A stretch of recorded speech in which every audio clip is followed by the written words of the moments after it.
Daulton Varsho has spoken out about the trade that has sent him to the Toronto Blue Jays. He's excited, and his dad, who was also a major leaguer, faced something pretty similar in his career. He wants to win and is excited about coming to Canada, so we'll break that down on this episode of Jays Digest.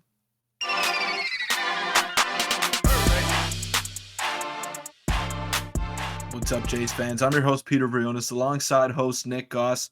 Got a lot to get into today, but first we want to wish you all a Merry Christmas, Happy Holidays, and we want to thank you for helping us hit our goal of 5,000 subscribers by Christmas time. We didn't think it was going to happen, but you guys pulled through on the live stream, and we could not be happier to kick off this holiday season on the right note. Yeah, support was unbelievable, and if you're in the live stream yesterday, thank every single one of you. It meant a lot, and we did hit 5K, so thank you guys for that. And I guess the next goal is 6K, so hit the subscribe button if you like daily Jays content. But Peter, let's just get right into the video. Daulton Varsho had a lot to say about coming to the Jays, and it was very, very positive stuff. So I'll just pop up the first thing that he said, and it was new outfielder Daulton Varsho said he was initially shocked to learn he'd been traded from Arizona to Toronto. He went on to say, quote, "It was a little bit of a shocking experience, a first time ever getting traded. It's just like you think you're going to stay at that one spot for your whole career, and usually that never happens." So before we get into some other stuff that he said, what are your thoughts on that? He was, shocked, which is interesting because his name was floated out there a lot, and I'm sure you heard about the rumors, but I guess, getting traded from somewhere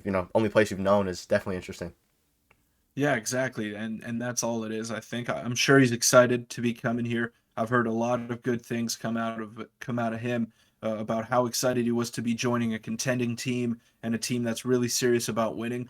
So I don't think there's going to be any issue once he finally gets here, but of course it's a bit of a gut punch once you've spent your entire career there, however long it is or however short it is. I mean, it's a change. It's a change that he's going to have to get used to, and I'm just preaching patience to all of the Jays fans out there because not everyone figures it out right away. He was in the NL West for his entire major league career, so it's a bit of an adjustment period. Coming to a different division, a different league altogether. So patience with Daulton Varsho, but I think in the long run, this is going to be a move that pays off to the max. Yeah, and we've talked about it a lot on our live streams and our videos. We're super excited about this guy. And, after each day, the trade, it's been 2 days now since the trade went down, and I've only gotten more and more excited. I've watched a lot more of his highlights. He seems like a great person as well, character player. And he's going to fit our lineup so well. And I think he's excited for that as well. So here's what he, like you mentioned in the intro, he talked to his dad, Gary, who was traded from the Cubs to the Pirates during his MLB career. Quote, "It was one of the greatest things for him, and I'm thinking the same thing. I'm coming to this winning team here in Toronto, and it's going to be a lot of fun." So, having a guy, obviously his dad, who was also traded away, is going to be huge for him, making a big transition. And I think he's going to flawlessly slide into this team and provide some much needed defense and maybe a change of culture, like we've mentioned. Yeah, and he's also a left-handed bat, so regardless of how he does to start off the season, I mean, he fits. He's the guy that the Jays wanted, and he's the guy that the Jays went out and got. So I'm super excited to see what he brings to this team. But even if he does struggle a little bit, I'm sure he'll find his footing. And the guy is just an unbelievable athlete. Could play all three outfield positions. There's not many players like him in the major leagues that have the speed, that have the catching ability that he has, that can play all three outfield positions at a gold glove level. He does all of that. And he's just a winning player that makes winning plays, and I'm excited.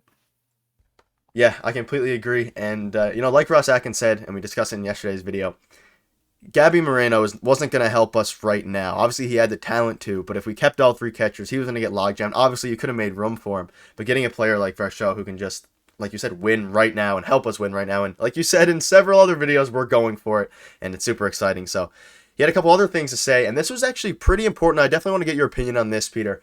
First, I'll mention a few new Blue Jays teammates have reached out. It's a very fun group. Bo Bichette texted me this morning and welcomed me to the team. All those little things, it means a lot to me because it creates a little family bond, which is a big thing to me.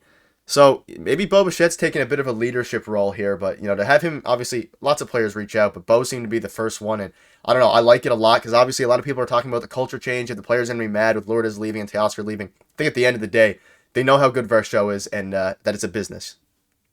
Yeah, what I'm curious about is how all these players are just finding each other's numbers. Like, who do you reach out to first if you're Bo Bichette? Like, how I don't know if he definitely didn't grow up with Daulton Varsho. I can go out on a limb and say that. So, who do you reach out to go out and get his phone number? But anyways, um, Bo Bichette, I do want to see him become a leader. You know, he's starting to come into his own as an MLB player. He knows the ropes now, after a couple of full seasons in the major leagues. So I like to see him doing this, and it shows signs of maturity that Bo Bichette is really starting to grow into his own as a major league player. So I like it, and I hope he can continue to do that as the season rolls along. Yeah, he has the characteristics of a leader. He hits phenomenally. It's the defense, and hopefully, and we think, well, at least I think, Bo will make strides that way to avoid going to second base like a lot of you guys I want think to. so too.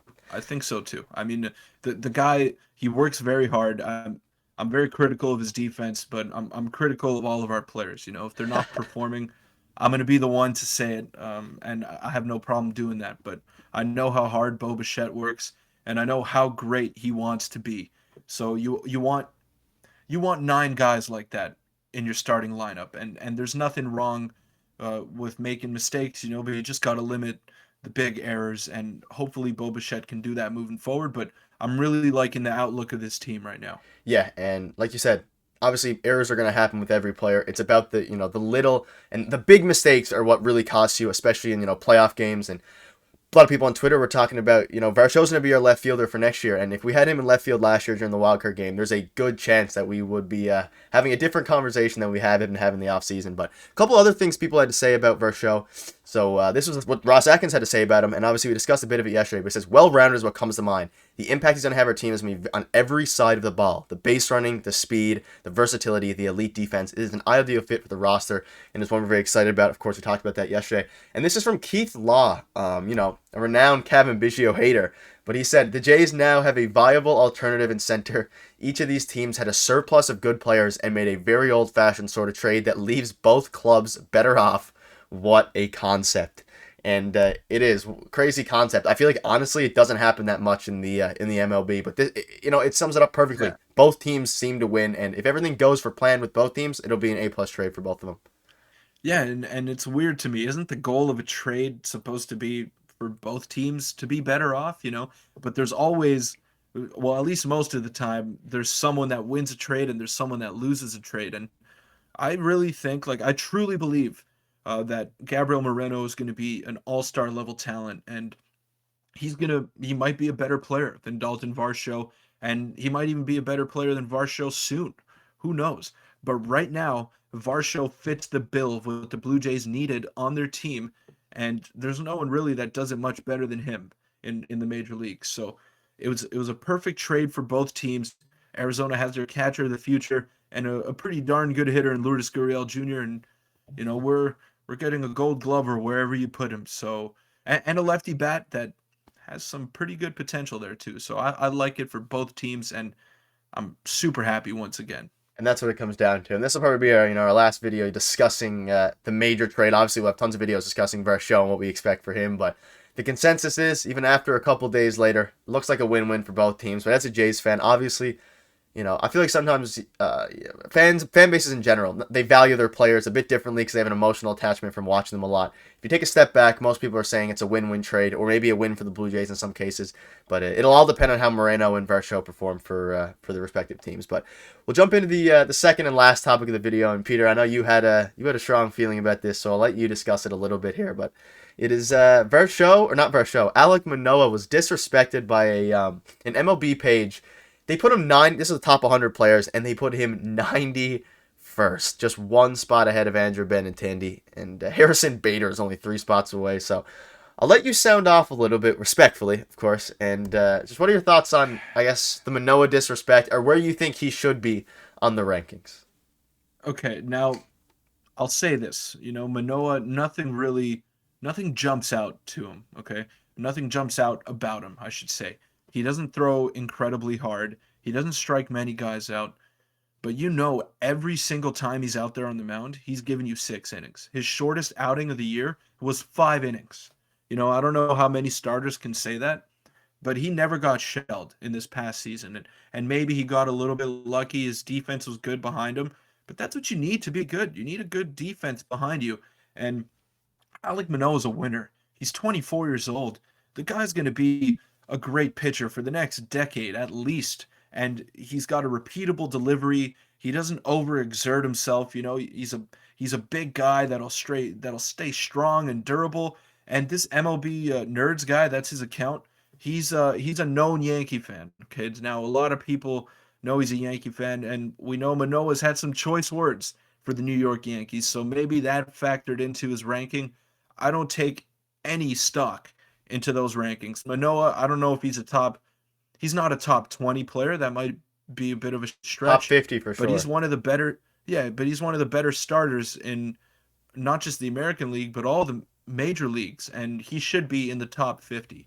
91 is it's laughable. You have guys like Benintendi just behind him, Christian Javier, who only pitched well in the postseason, is just 2 spots below Alek Manoah.